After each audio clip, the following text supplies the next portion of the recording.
जसा उठला तसा 50,000 सैन्य घेऊन वाई मार्गे प्रतापगडच्या पायथ्याशी पोहोचला व त्याने सगळ्या हिंदूंची मंदिरं तोडली, झोपड्या जळवल्या, शेती जाळली, गायींना मारून त्यांचे मांस खाणे ह्या प्रकारचे जनतेचे पिळवणूक खूप पिळवणूक करायला लागला.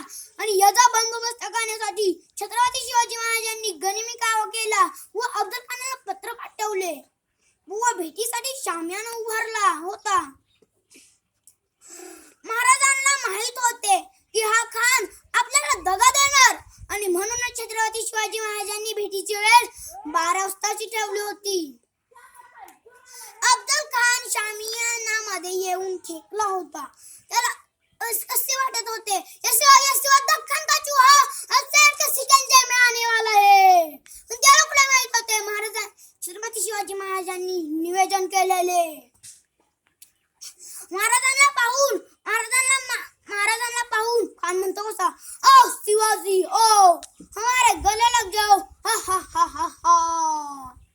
खानाने महाराजांना आलिंगन दिले, वकडा काढले व वार केला. तो पण छत्रपती शिवाजी महाराजांनी वाराने त्याचं पोट फाडलं व कोथळा बाहेर काढला. हे पाहून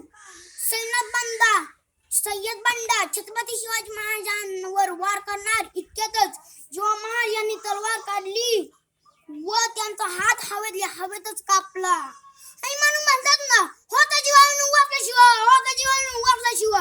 आणि मग तोफांचा मारा झाला. अफजल खानाचं सगळं सैन्य झोपवलं. ह्या प्रकारे प्रतापगडचं युद्ध झालं आणि अफजल खानाचा गर्व ढासळला.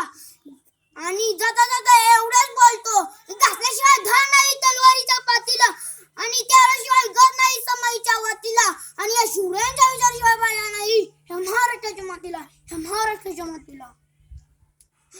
जय जिजाऊ जय शिवराय, जय जिजाऊ जय शिवराय.